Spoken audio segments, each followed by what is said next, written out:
Bismillahirrahmanirrahim. Assalamualaikum warahmatullahi wabarakatuh. Alhamdulillah, hamdan wa syukran lillah, salatan wa salaman ala man nabiyya ba'dah. Baiklah, di sini saya akan melanjutkan untuk membacakan materi kami dari kelompok 6 dan dalam mata kuliah fikih. Kemudian kedua teori sudah dibacakan tadi, dan saya akan melanjutkan teori berikutnya, yaitu teori humanistik. Dalam teori belajar humanistik, proses belajar harus berhulu dan bermuara pada manusia itu.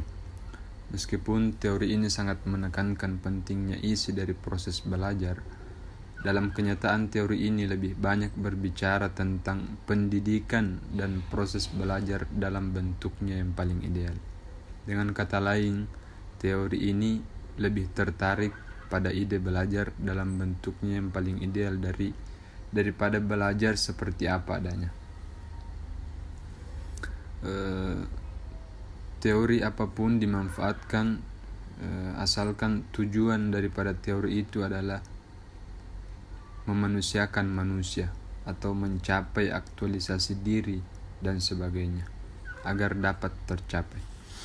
Dalam teori belajar humanistik, belajar dianggap berhasil jika si pelajar memahami lingkungannya dan dirinya sendiri. Ada beberapa tokoh-tokoh yang menjelaskan tentang teori humanistik.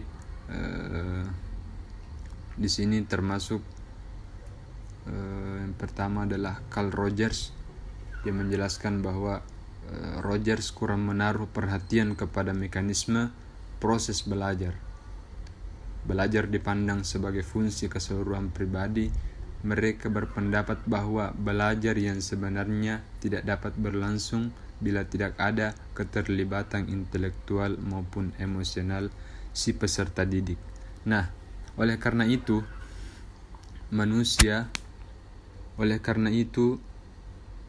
menurut teori belajar humanisme, bahwa motivasi belajar harus bersumber pada diri peserta didik.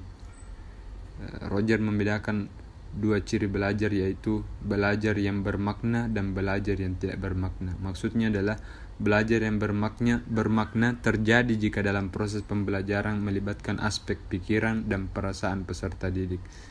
Dan belajar yang tidak bermakna itu terjadi jika dalam proses pembelajaran melibatkan aspek pikiran, akan tetapi tidak melibatkan aspek perasaan peserta didik. Kemudian yang kedua, teori dari Arthur Combs.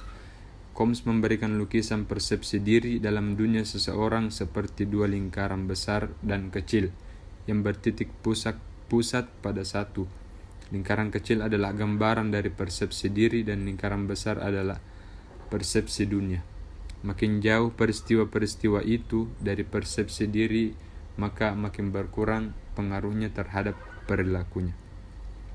Kemudian yang keempat, ada teori konstruktivisme, yaitu suatu pendekatan terhadap belajar yang meyakini bahwa orang secara aktif membangun atau menyusun pengetahuan sendiri dan realitas ditentukan oleh pengalamannya sendiri.